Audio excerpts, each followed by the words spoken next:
Hello friends, welcome back to our channel. എല്ലാവരും സുഖമായിരിക്കുന്നു എന്ന് വിചാരിക്കുന്നു. അൽഹംദുലില്ലാ ഞങ്ങളിവിടെ സുഖമായിരിക്കുന്നു കേട്ടോ. അപ്പോൾ ഫ്രണ്ട്സ്, നമ്മുടെ ഇന്നത്തെ വീഡിയോ എന്ന് പറയുന്നത് നിങ്ങൾക്ക് എല്ലാവർക്കും വളരെ യൂസ്ഫുൾ ആയിട്ടുള്ളൊരു വീഡിയോ ആണ് കേട്ടോ. നമ്മൾ മലയാളികൾക്ക് എല്ലാവർക്കും തന്നെ വളരെ ഇഷ്ടമായിട്ടുള്ളൊരു കാര്യമാണ് അല്ലേ മൺചട്ടിയിൽ മീൻകറി ഉണ്ടാക്കിയിട്ട് കഴിക്കുക. മീൻകറി മാത്രമല്ല, നമ്മൾ വെജിറ്റബിൾ കറീസും അതേപോലെ തന്നെ നമ്മൾ നോൺ വെജ് ആയിട്ടുള്ള ചിക്കനോ ബീഫോ എന്താവട്ടെ ആ ഒരു ഫുഡ് മൺചട്ടിയിൽ ഉണ്ടാക്കി കഴിക്കുമ്പോൾ അതിനൊരു പ്രത്യേക ടേസ്റ്റാണ്. അപ്പോൾ ഈ ഒരു മൺചട്ടി നമ്മൾ ഡയറക്റ്റ് ഇപ്പോൾ ഷോപ്പിൽ നിന്ന് വാങ്ങിച്ചുകൊണ്ട് വന്ന ഉടൻ തന്നെ നമുക്കിതിലേക്ക് കറി ഉണ്ടാക്കാൻ പറ്റില്ല. കാരണം നമ്മൾ ഈ ഒരു ചട്ടി ഒന്ന് മയക്കിയെടുക്കണം. ആദ്യം മയക്കിയെടുക്കുകയെന്ന് വെച്ച് കഴിഞ്ഞാൽ നമ്മൾ ഈ ഒരു ചട്ടി കുക്ക് ചെയ്യുന്നതിന് വേണ്ടിയിട്ട് പാകത്തിന് പരുവത്തിനാക്കി എടുക്കുന്നതിനാണ് നമ്മൾ ഈ മയക്കിയെടുക്കുക എന്ന് പറയുന്നത് കേട്ടോ. അപ്പോൾ ഇത് പല രീതിയിലും ഇതിങ്ങനെ മയക്കിയെടുക്കാറുണ്ട്. അതിൽ വളരെ ഈസി ആയിട്ട് നമ്മൾ നമ്മുടെ കിച്ചൺ വർക്കിൻ്റെ കൂടെ തന്നെ നമുക്ക് ഈ ഒരു കാര്യം ചെയ്യാൻ പറ്റും. ഇതിനു വേണ്ടി പ്രത്യേകിച്ച് ടൈമൊന്നും വേണ്ട. ആ ഒരു രീതിയാണ് ഞാനിപ്പോൾ നിങ്ങളുമായിട്ട് ഷെയർ ചെയ്യാൻ പോകുന്നത് കേട്ടോ.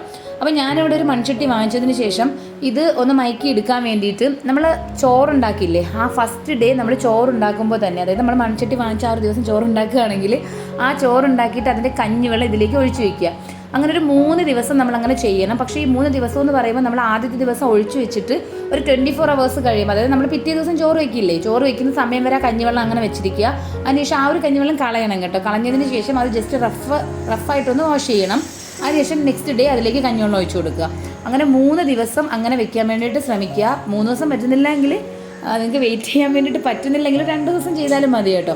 അപ്പോൾ ഞാനിവിടെ 3 ദിവസം ചെയ്തിട്ടുണ്ട്. അപ്പോൾ ഇത് 3ാമത്തെ ദിവസമാണ് ഇപ്പോൾ ഇത് നിങ്ങളെ കാണിക്കുന്നത്. അതായത് ആദ്യത്തെ ദിവസം ഞാൻ ഒഴിച്ചപ്പോൾ ഞാൻ വീഡിയോ എടുത്തിട്ടുണ്ടായിരുന്നു. ഇത് 3ാമത്തെ ദിവസമാണ് കേട്ടോ. 3ാമത്തെ ദിവസം ഇത് കളയാണ്. ഈ ഒരു കഞ്ഞിവെള്ളം കളയുമ്പോൾ ഈ ഒരു കഞ്ഞിവെള്ളം ഇരുന്നതിൻ്റെ ഒരു പാട ഈ ചട്ടിയിലുണ്ടാവും കേട്ടോ. അപ്പോൾ അത് നിങ്ങൾ ശ്രദ്ധിക്കണം. ആ ഒരു ചട്ടിയിലെ പാട കംപ്ലീറ്റ് ആയിട്ട് വാഷ് ചെയ്ത് മാറ്റണം.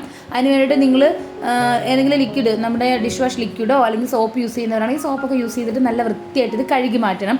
അത് കഴുകി മാറ്റാൻ പറഞ്ഞത് നമ്മളിതിങ്ങനെ ഡയറക്റ്റ് സ്റ്റൗവിലേക്ക് വെക്കുമ്പോഴേക്കും പെട്ടെന്ന് തന്നെ അത് കരിഞ്ഞിട്ട് ആ ഒരു സ്മെല്ല് അതിൽ വരും കേട്ടോ. അപ്പോൾ അത് ഒഴിവാക്കുന്നതിന് വേണ്ടിയിട്ടാണ് അങ്ങനെ പറഞ്ഞത്. അപ്പോൾ നിങ്ങൾ ഇതേപോലെ ഇരിക്കുമ്പോൾ ഈ ഒരു പാട കംപ്ലീറ്റ് കഴുകി മാറ്റുക. കണ്ടോ, ഇത് നമ്മൾ ഇത്രയും വൃത്തിയായിട്ട് കഴുകി എടുത്തിട്ടുണ്ട്. ഇനി നമ്മൾ ഇതിൻ്റെ വെള്ളത്തിൻ്റെ ഈർപ്പമൊന്ന് കളയുക. നമ്മളിത് ഫ്ലെയിമിലേക്ക് വെക്കാൻ പോവുകയാണ് എങ്കിലും ആദ്യം നമ്മൾ ആ ഒരു വെള്ളത്തിൻ്റെ ഈർപ്പം കളഞ്ഞിട്ടാണ് വെക്കുന്നതെങ്കിൽ അത്രയും ഗ്യാസ് നമുക്ക് ലാഭിക്കാൻ പറ്റും കേട്ടോ. അപ്പം ഞാൻ ഇതിൽ ഒരു കോട്ടൻ്റെ തുണി ഉപയോഗിച്ചിട്ട് നന്നായിട്ട് ഇത് തുടച്ച് മാറ്റിയിട്ടുണ്ട്. അതിനുശേഷം നമ്മൾ സ്റ്റൗവിലേക്ക് വെച്ച് ഫ്ലെയിം ഓൺ ചെയ്ത് കൊടുക്കണം. ഓൺ ചെയ്തതിന് ശേഷം ഇതേപോലെ ചട്ടി ചൂടാകുമ്പോഴേക്കും ഒരു പുക വരില്ലേ, ആ ഒരു ടൈം ആകുമ്പോഴേക്കും ഇത് സ്റ്റൗ ഓഫ് ചെയ്യുക, ഫ്ലെയിം ഓഫ് ചെയ്യുക. അതിനുശേഷം ഇതിലേക്ക് നമുക്ക് കുറച്ച് വെളിച്ചെണ്ണ ഒഴിച്ചു കൊടുക്കാം. നിങ്ങളുടെ കയ്യിൽ നല്ലെണ്ണ ഉണ്ടെങ്കിൽ നല്ലെണ്ണ ഒഴിച്ചു കൊടുക്കാം കേട്ടോ. ഇപ്പം ഞാൻ എൻ്റെ കയ്യിൽ വെളിച്ചെണ്ണ ഉള്ളൂ, അപ്പോൾ ഞാൻ വെളിച്ചെണ്ണ ഒഴിച്ചു കൊടുക്കുകയാണ്. വെളിച്ചെണ്ണ ഒഴിച്ച് കൊടുത്തതിന് ശേഷം നമ്മൾ ഇത് കംപ്ലീറ്റ് ആയിട്ടും ചട്ടിക്കകത്ത്, അപ്പോൾ ചൂടുണ്ടാവും കേട്ടോ, ഭയങ്കര ചൂടില്ലെങ്കിൽ ചട്ടിയിൽ ചൂടുണ്ടാവും. അപ്പോൾ അത് ശ്രദ്ധിക്കുക. ചട്ടിക്കകത്ത് കംപ്ലീറ്റ് ആയിട്ടും തേച്ച് പിടിപ്പിച്ച് കൊടുക്കുക. അതേപോലെ തന്നെ എൻ്റെ പുറം ഭാഗത്തും തേച്ച് കൊടുക്കുക. അപ്പോൾ ഇതേപോലെ ചട്ടി ഇരിക്കും. ഇനി ഒരു 24 hours ഇതേപോലെ റെസ്റ്റ് ചെയ്യാൻ വെക്കുക കേട്ടോ. അതിനുശേഷം നമ്മൾ പിറ്റേ ദിവസം എടുക്കുമ്പോഴേക്കും ചട്ടി ഇങ്ങനെ ആയിരിക്കും ഇരിക്കുക. അതായത് നമ്മുടെ ആ ഒരു ഓയിൽ കംപ്ലീറ്റ്ലി ആ ഒരു ചട്ടി അബ്സോർബ് ചെയ്തെടുത്തിട്ടുണ്ടാവും. പിന്നെ അതേ ബാലൻസ് ഇത്ര മാത്രമാണ് വന്നിട്ടുള്ളത് നമ്മൾ ഒഴിച്ച ഓയിലിൽ കേട്ടോ. നമ്മളിത് തുടച്ചിട്ടൊന്നും ഇല്ല കേട്ടോ, ഇങ്ങനെ തന്നെയാണ് വെച്ചിരുന്നത്. നമ്മളിങ്ങനെ വെച്ചേക്കുമ്പോഴത്തേക്കും നെക്സ്റ്റ് ഡേ എടുക്കുമ്പോൾ ഇങ്ങനെയാണ് ഇരിക്കുന്നത്.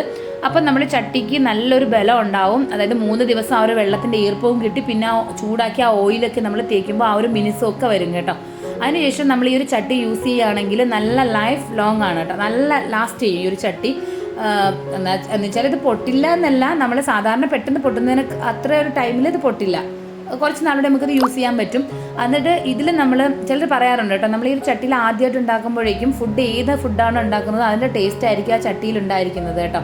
അപ്പോൾ അതിന് വേണ്ടിയിട്ട് നമ്മൾ ആദ്യം തന്നെ മീൻകറിയോ നോൺ വെജ് ആയിട്ടുള്ള ഒന്നും ഉണ്ടാക്കണ്ട കേട്ടോ. ആദ്യം നമ്മളിത് ചെയ്യാൻ വേണ്ടിയിട്ട് ഇതിലേക്ക് നമുക്ക് കുറച്ച് നെയ്യൊക്കെ നമ്മൾ തേച്ച് കൊടുക്കുകയോ അല്ലെങ്കിൽ നെയ്യ് ഒഴിച്ചിട്ട് അതിൽ എന്തെങ്കിലും വറുത്തൊക്കെ മാറ്റിയിട്ടാണ് നമ്മൾ ആ ഒരു ചട്ടി ഉപയോഗിക്കുന്നതെങ്കിൽ നമ്മൾ പിന്നെ എപ്പോഴും ചട്ടി നമ്മൾ സ്റ്റൗവിൽ വെച്ച് ഫ്ലെയിം ഓൺ ചെയ്താലും നമുക്ക് ആദ്യം വരുന്ന സ്മെല്ല് ആ ഒരു നെയ്യുടേതായിരിക്കും കേട്ടോ. അത് നിങ്ങൾ എന്തായാലും ട്രൈ ചെയ്ത് നോക്കൂ. എനിക്ക് അനുഭവം ഉള്ളതുകൊണ്ട് പറഞ്ഞതാണ്. അപ്പോൾ നിങ്ങൾ തീർച്ചയായിട്ടും നിങ്ങൾക്ക് ഈ ഒരു രീതിയിൽ ചട്ടി മയക്കി എടുക്കാൻ പറ്റുമെങ്കിൽ ഇങ്ങനെ ഒന്ന് ചെയ്തു നോക്കുക. നിങ്ങൾക്കൊരു വീഡിയോ ഇഷ്ടമായിട്ടുണ്ടെങ്കിൽ തീർച്ചയായിട്ടും ഒന്ന് ലൈക്ക് ചെയ്യുക, ഫ്രണ്ട്സിനൊക്കെ ഒന്ന് ഷെയർ ചെയ്ത് കൊടുക്കുക കേട്ടോ. ഇനി നല്ലൊരു വീഡിയോയുമായിട്ട് വരുന്നത് വരെ എല്ലാവർക്കും thanks for watching. Bye bye.